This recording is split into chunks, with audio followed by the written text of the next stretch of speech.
when we play on tour, you want to go down better. You want to have a better reaction. So you certainly want to balance it. We have to find spaces for these new songs. We'll bring some in. If they don't work after a certain while, we'll can them and just put something else in. So you do have to be mindful of the people coming to the show. It's a delicate balance, but it's something where you have to please your fans in that respect. Keep listening to iHeartRadio for more from your favorite artists. This message is sponsored by the Florida Division of Emergency Management and the Florida Association of Broadcasters. Hurricane season is here, and making sure you're ready is key if you need to evacuate. Evacuations typically don't have to be hundreds of miles. Having at least half a tank of gas ensures you can evacuate the necessary tens of miles to a safe, sheltering location when a storm threatens your community. Check with nearby friends and family now and have a plan in place for what to do if you are ordered to evacuate. Visit halfwayfullhalfwaythere.com to learn about more ways to be prepared.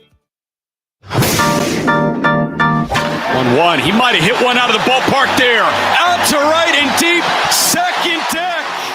He squared the bunt 2 pitches ago. And Kyle Stowers rips number 16 into the seats. Tied at 1, bottom 2. Miami Marlins baseball is on deck. Pitch to Connor Norby. He drills out to right center and deep. Frelick back. Track wall. It is gone. Connor Norby. He's getting right.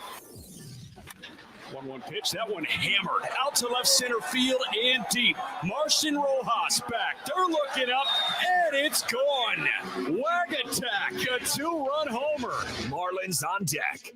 Brought to you by ADT, the official smart security partner of the Miami Marlins, and Norwegian Cruise Line. Experience more at sea. Let's head out to the ballpark. Here's your host, Steven Strong. All right, great to have you aboard. Nice job, Carlos. Welcome. We're live from Nationals Park here in Washington, D.C. on a 79-degree Wednesday afternoon. You're listening to Miami Marlins baseball on the radio. Fox Sports 940 Miami. Game 140 of 162. 23 games left. Final game of this road trip as this has been a lackluster and lethargic Marlins team. That's what they've looked like the first 2 in D.C. However, a victory today would secure their 5th winning road trip of the season. Remember, they took 3 out of 4 against the Mets and now have an opportunity to win their 4th on the road. That would be a 4-3 trip headed back to the 305. We are pumped to bring you game 3 of this 3-game NL East set between your 65 and 63, or 73 rather, Miami Marlins and the 55 and 83 Washington Nationals. Yuri Perez, 22-year-old right-hander.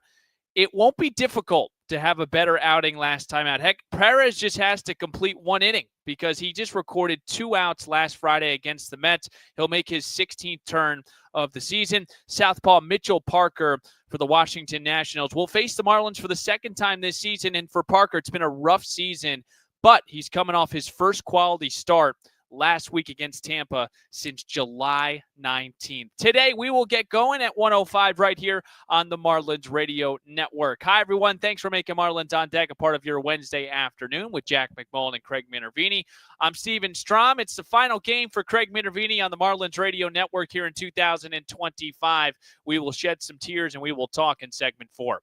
We got a good show for you ahead, and we got some great news this morning. Jacob Marcy, he was named NL Rookie of the Year, the 6th different position player and the 11th different Marlin in franchise history to win the award. We will hear from Marcy. We'll get you out of the count with Perez and Parker. Like I said before, Jack and Craig will join for segment 4. We'll get the tissues out, X-Poll question of the day at Marlins Radio, and Steve's guarantee to victory. But I did want to start here with Yuri Perez, who is looking to bounce back. He's coming off the maybe second worst start of his career. There hasn't been a lot of clunkers for Yuri Perez is the bottom line. He faced Atlanta in 2023 on July 1st. He recorded just 1 out, 7 hits, 6 runs. But his last one this year, of course, last Friday against the New York Mets, he allowed 5 runs on 3 hits, 2 walks. He recorded just 2 outs. Now, the question that I posed to Clayton McCullough today, typically at 22 years old and you have that type of start, you feel like you really have to sit down with the individual and say, hey, you're good. You got it. Everything is good. Just come back out. Let's prepare the same way. Forget about it. Everyone has one of those starts.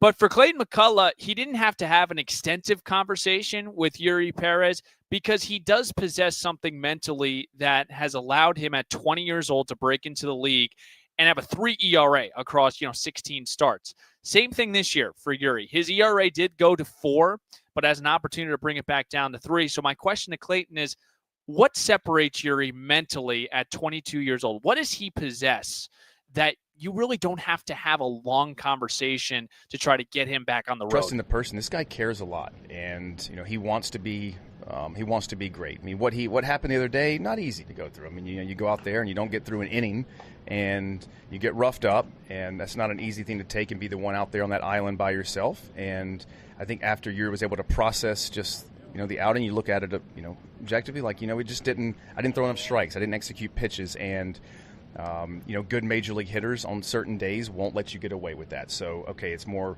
what are you going to do about it? And the great thing that we continue to learn and know about Eury is that the next day is the next day. And he just came out and went right back to work with Alone and Daniel with, getting ready for the next one. And let's throw a quality in between mound session. And and then you just go back and go ready for the next one. Okay, so context here, folks. Clayton McCullough was, of course, answering that as serious as he was before. What had happened during the media availability, Derek Showman, assistant hitting coach. Marlins have collected, 6 hits in the last 2 games. Marlins have really struggled offensively. Derek Showman decided that he was going to come out. And Derek Showman, to give you a visual here, what do we think? Real quick, I'm going to bring on Jack and Craig. How much do you think Derek Showman weighs? I bet he's 240. You know what? 240. He looks not 240. He's 275. 275. I honestly think it could be 285, 290. He could be starting at right guard for the Miami Dolphins on Sunday. He looks Fair. like a guy I used to work with in the WWF. Okay. He could be going in a tag team match. You have the visual here, folks. Derek Showman is a very big individual. So what Showman decided to do, he trotted out of the dugout today with Marlins shorts, and he was in uniform on the top half. So you saw Derek Showman, big gut, with his shorts on, just walking out onto the field. Clayton McCullough noticed and just literally could not contain himself. And he tucked the jersey into the shorts, it was so which good. was the best look. Yes. I mean, you had you had the fold over of the gut on the shorts. It was an aesthetically awesome look. Clayton is a very focused individual. It takes a lot for him to really get off the beaten path and start to laugh, and that's exactly what happened. So I just want to clear that up with everyone that was wondering why was he chuckling at the end of that quote. Okay, back to Eury. I'm going to mute Jack and Craig. Back to Eury. So, yes, Eury struggled against the Mets. He recorded just 2 outs, and I kind of went back to that Atlanta start I mentioned. I keep mentioning that 2023 start because that was the only anomaly for Eury Perez. July 1st against Atlanta, against the Braves in the ATL, recorded just 1 out, 7 hits, 6 runs. Okay, fine, that happens. My big thing is, what did the response look like? And the response for Eury after that start in Atlanta was against St. Louis, 6 innings, 3 hits, 1 run, and 7 punch-outs. That's the key thing for Eury Perez. We shall see what is in store against the Washington Nationals. He did face Washington back on June 15th. This was his second start post-Tommy John. 4 innings, 4 hits, 1 run, and 3 walks. So, again, Eury Perez struggled last week against the Mets, hoping to bounce back today against the Nationals. We're going to break. We've got a National League Rookie of the Month on our team. Jacob Marcy, congratulations. 352, 4 home runs, 11 doubles, 25 RBIs at 1058 OPS. Marcy will talk next. We'll get all of his reaction, his emotion, his favorite parts of August. We're playing baseball at 105. Series finale, final game of this road trip for the Marlins on the Marlins Radio Network. An hour. Runners at the corners, 8-8 game. Line drive right field. Soto going back. He makes the catch in the backhand, but Ramirez will tag up, and he will score. The Marlins lead 9-8 on the sac fly. JT Realmuto now, and maybe Benito. 1-1. That would lift it out to left center field. That's going to get down and plate 1. That might plate 2. It's rolling all the way to the wall. Hicks getting the runaround from third. He will score. He beats the throw. He scores from first base, and Connor Norby gives the Fish some big-time insurance. Marcy at third, Ramirez at first. And Augustine shuffling the 2-0 pitch. That one lifted out to center field. Mullins on the move, ranging back. Cedric Mullins makes the catch. That is plenty deep enough for Jacob Marcy to score from third base. And That's a productive out number 2 with his top of the first inning. A sacrifice fly from Otto Lopez. It opened scoring for the Fish, 1-0 in the top of the first. Hitting catcher here for the Marlins. Senga, long look at the belt. And the runner and comes home. And it's ripped to left field and deep, and it's going to get over the head. In fact, it's going to get over the wall for a home run. A line drive by Agustin Ramirez. So we wish you the best. 3-0 pitch, ground ball, base hit, right side. A little late start for Hicks. He does get the green light. He'll score easily. And the Marlins have 4 on the board. Hernandez a big turn, but he'll go back to first. It's an RBI for Heriberto, and the boos are coming down here on Kodai Senga and the New York Mets. 4-0 Miami, 30, and that's second in the National League. 0-1. X gets a bunt down third base side. Beatty picks it up on the bare hand. He fires to second, and it's down the right field line. It kicked off the jutted out wall. Sinoha comes in to score, and a throwing error from Beatty plates another. X bunts his way aboard. We'll see how they want to score it, but Xavier Edwards on the misfire from Beatty at the hot corner is standing at. Have you aboard on the Marlins Radio Network. Steven Strom, Jack McMullen, Craig Minervini. It's Game 3, final game of this road trip for the Marlins, who are looking to avoid being swept at the hands of the Washington Nationals. Yuri Perez will go opposite the southpaw Mitchell Parker again on another just beautiful. We've gotten such beautiful weather in New York in the mid-70s here in D.C. Another 78-degree perfect day for baseball. Okay, Jacob Marcy. This guy was traded to the Miami Marlins on May 4th, 2024. It was a stunner. The Marlins sent Luis Arraez to San Diego in exchange for Dylan Head, Nathan Martorella, Usako, and Jacob Marcy. Marcy, in 91 games in Double-A, this guy wasn't even in Triple-A, hit 188 in 91 games. He comes out this season and in Jacksonville hits 246 in about 98 games. He gets called up to the big league team, and he puts together a month that was sensational. 352 batting average, 4 home runs, 11 doubles, 25 RBIs, a 1058 OPS, and he walked 15 times. This morning we got news that he was named National League Rookie of the Month, and again, he is now the 6th different positional player in the 11th different Marlin to win the award in franchise history. And here was Marcy this morning reacting to the news. Obviously super exciting and happy to hear that, but at the same time, just new month and new opportunities, and just want to take advantage of each day. Have you had a chance to reflect back on your first month in the big leagues and what you were able to accomplish? A little bit. We had some time off and stuff like that, but honestly, it just went by quick. It wasn't expected. Honestly, look back and think it was already a month. It's kind of crazy, but yeah, it's been a lot of fun so far. When you look back, what are you most proud of? Just coming up here and being myself. Didn't try to do too much in big situations, and kept things simple and just enjoyed it. I enjoyed every single moment so far, and I just hope I keep on doing that each and every day, because if I keep on just enjoying every day and having fun playing, then good things will happen. Do you have a welcome to the show moment when you look back on this last month? Like, oh, I made it. I think just day one, honestly, like walking out there in a packed house playing the Yankees in the crazy game. I mean, you can't really beat that. And then obviously there's other moments too that I won't ever forget, but just day one, I think, just really hit me. Did you exceed, meet your expectations? How would you explain this first round? Yeah, I mean, I don't really ever set expectations for myself, but obviously just to come in and have success and stuff, obviously is super rewarding and exciting. So it was really cool to happen. I mean, the goal once you get here is never go back, and it's just my goal every day. So what's key to handling success?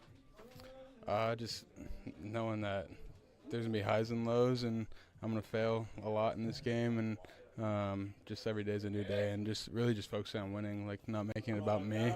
It doesn't matter really how I do if we don't win games. So I just want to win, and if I focus on winning every day, then good things will happen. You mentioned your debut. You mentioned the Yankee series. What other moments in August that will you always keep?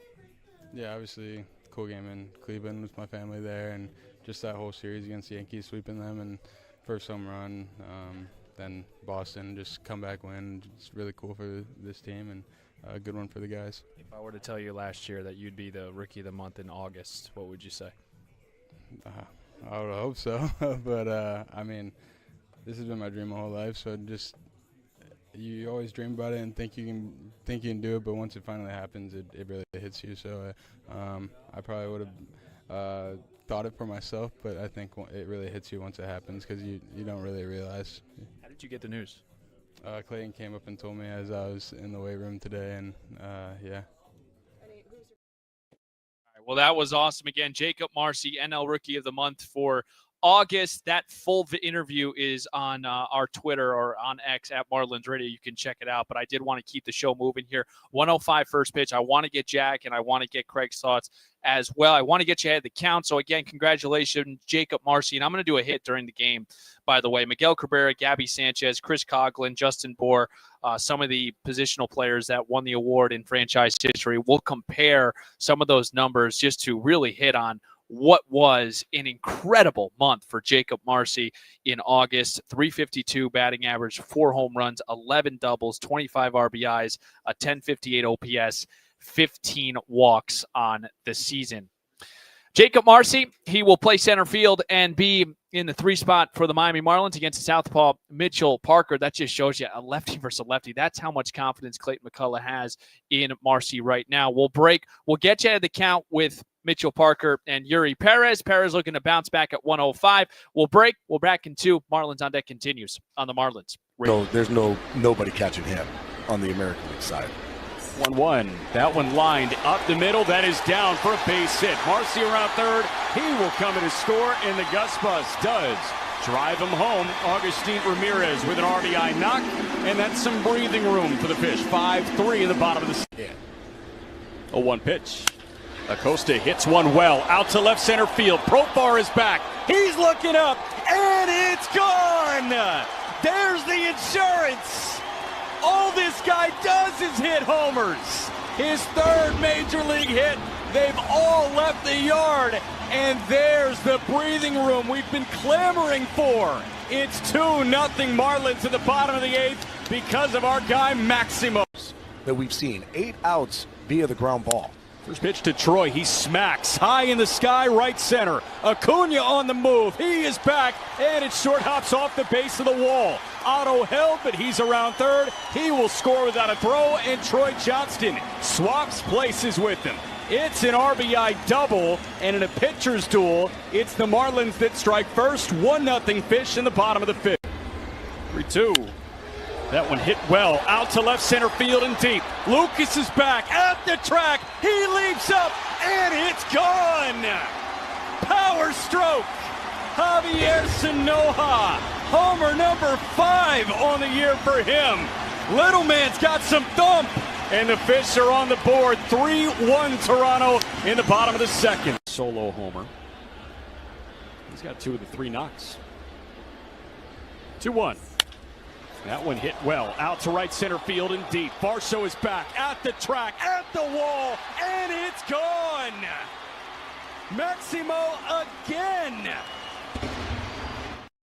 Save time and money on prescriptions. Check GoodRx. GoodRx is not insurance. Hey, this is Eric Wagman, and you're listening to Marlins on Deck with Steven Strom on the Marlins Radio Network.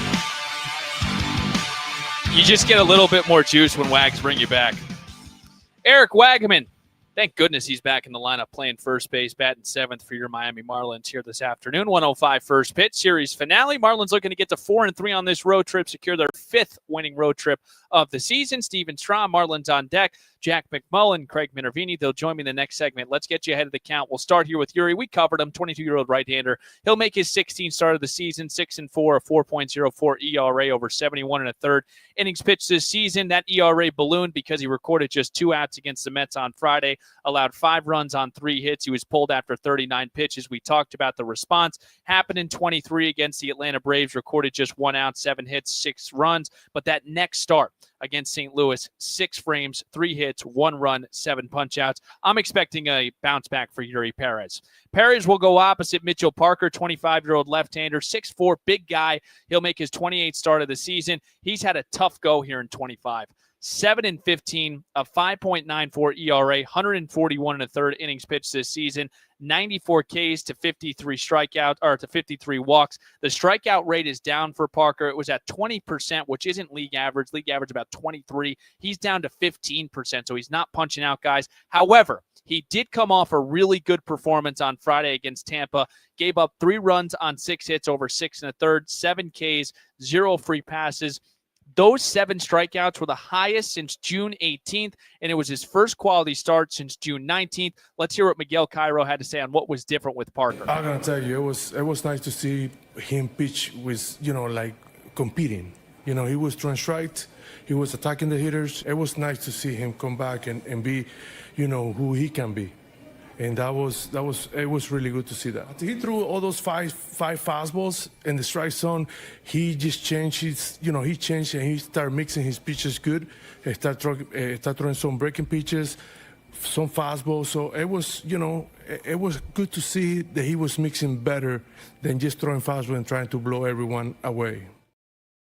All right, that was Miguel Cairo, Washington Nationals interim manager. Yeah, for Mitchell Parker, he'll feature a 4-seamer, a curveball, a slider, a split finger. He'll make his second start against the Marlins. Really struggled. Augustine Ramirez had 2 home runs against Mitchell Parker back when we were here in June.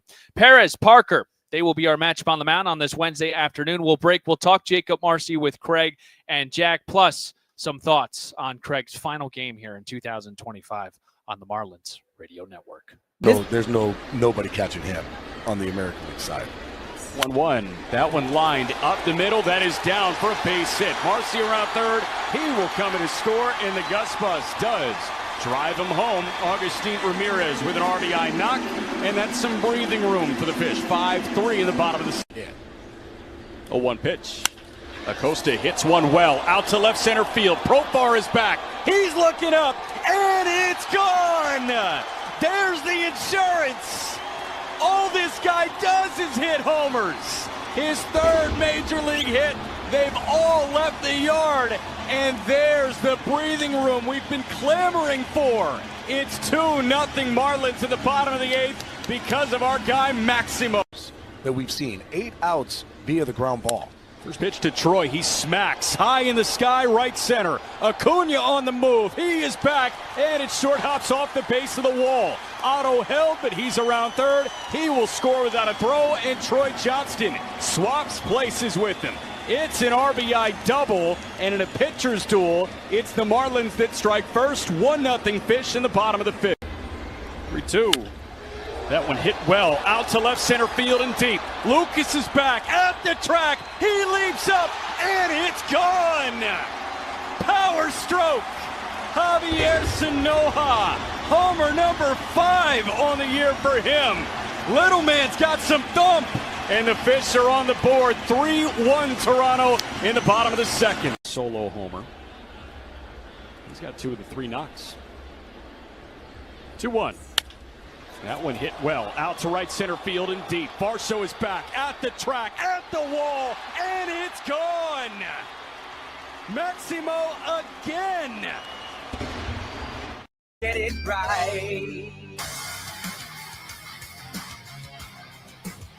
Well, we are ready to wrap up this road trip for the Miami Marlins, who took 3 out of 4 against the Mets in Queens. And then the Marlins have dropped the first 2 here in Washington, D.C. Steven Strom, Jack McMullen, Craig Minervini playing the violins here. And why are we in somewhat of a docile, melancholy? Yeah, very somber mood here is because this is it for Craig Minervini here in 2025.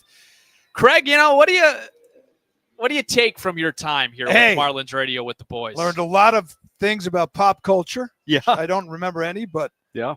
No, I had a great time with you guys from spring training on. Been a lot of fun working with you guys, and you do a great job, Steven, with pregame, your analysis during the game. Jack, outstanding first season for you. Marcy, month after month. But really, I had a great time. Got a lot of good games and developed, I think, a nice little chemistry. Will baseball on the radio always be special for you, Craig? Absolutely. Since I did Syracuse Chiefs games back in early 80s. No, were they the Chiefs or the Sky Chiefs? They were the Chiefs then. It was the Chiefs. They were the Blue Jays AAA team. Always loved it. And obviously, as a fan growing up and listened to my favorite announcers, baseball on the radio. There's nothing like baseball on the radio. Yeah. I think you could pause the violin. Can we pause the violin? Oh, yeah, the It's violin's still going going on your phone. Is it? Yeah. It's still going on.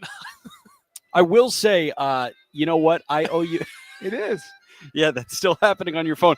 I will say I owe you a steak dinner at that spot in West Palm you love that you recommended to me. Wonderful spot. We'll do it in the offseason. Yeah, perfect. That's awesome. So from one guy that we're celebrating to another, Jacob Marcy, first Marlin since Trevor Rogers to win National League Rookie of the Year.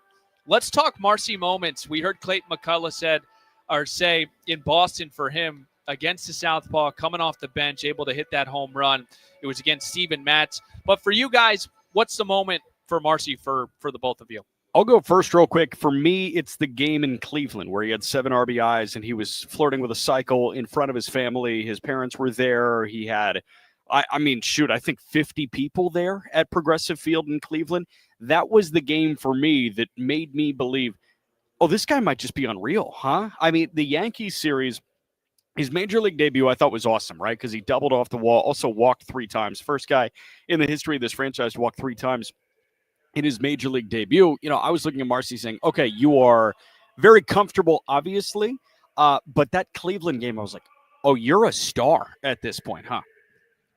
I'm going to go with the game. You only get one, Jack. I'm going to go with that first game.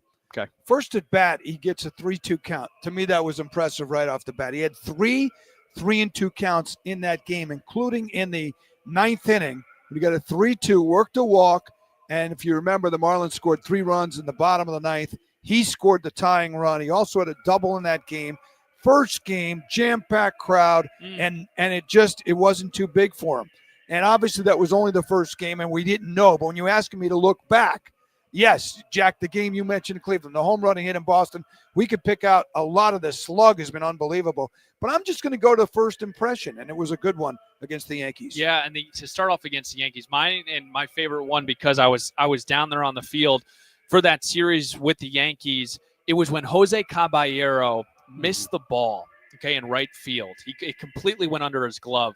And you saw Jacob Marcy start to round third and stop because he just thinks he's going first to third but he didn't know Caballero had lost the ball at that point. So Blake Lally is waving him in, and he's looking at him like crazy. Like, what do you mean? That was a single. And he looked this way, and he just kept running. And I remember in the post-game interview saying, when you fell, because he literally fell because he thought that something was going on with Lally. Regardless, he has been such a joy to watch this August, and hopefully he can continue it in the month of September to finish strong, to really validate what has been an incredible August for Marcy. 352, 4 home runs, 11 doubles, 25 RBIs with a 1058 OPS. Jack and Craig, we will hear from you in about 9 minutes. We'll break X-Poll question. What year did Craig Minervini graduate Syracuse? That's our X-Poll question. Don't look it up. Don't look it up. It's a long We're time back ago. in 2. Steve Guarantee as well on the Marlins Radio Network. Saw that in the Luzardo return this offseason and the Sanchez return.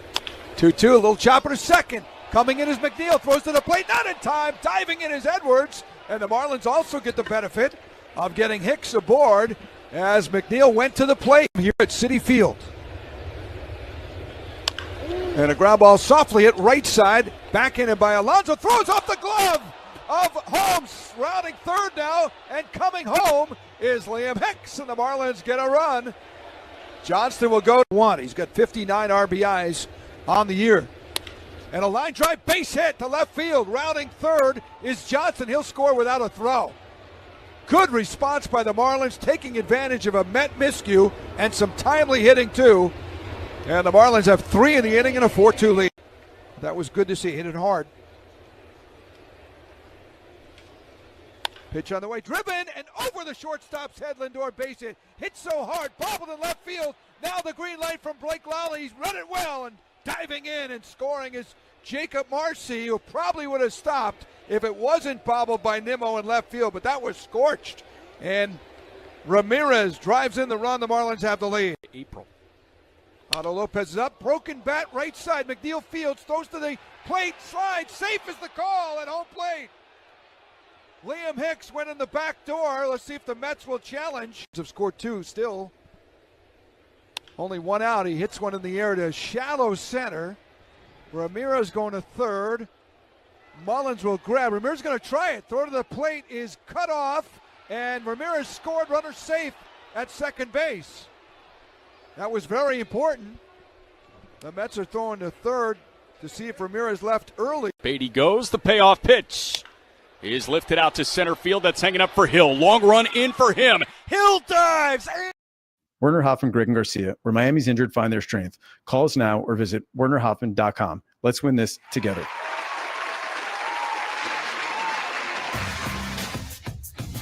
All right, folks, rocking and rolling here on a Wednesday afternoon. Fox Sports 940. 40, Miami. Steven Strom, Jack McMullen, and Craig Minervini. Carlos back in the studio hitting the ones and twos. We always appreciate our wonderful producers and board ops. Yuri Perez will go opposite Mitchell Parker. Let's get to our Expo question. I teased it. Craig Minervini, last game with the Marlins Radio Network here in 2025. When did he graduate Syracuse? Make sure to vote at Marlins Radio. Also, at Marlins Radio, you can also look and listen to Jacob Marcy's full media availability because we only played half of it here today. Okay, it is time for Steve's Guarantee. Batter up. Batter up. Let's play some ball. First pitch is moments away. Time now for Steve's Guarantees. Grab your Sharpie, not a pencil, not a pen. I want a permanent Sharpie. Grab it right now, and I want you to write this down. Yuri Perez, quality start. That's it. That's it. Yuri Perez, quality start. You got your Sharpie, you wrote it down, awesome, because you're not going to have to erase it. Folks, I hope you got the itch for first pitch, because when we come back, Jack McMullen paints a picture. Craig Minervini, he is ready to rock. Starting lineups in first pitch is right around the corner. Thanks for tuning in to the Marlins on Deck pregame show. I'm Steven Strom. Let's flip the M together, man. Out a 4-3 road trip. Marlins baseball, it is next on the Marlins Radio Network. I'm still going for it.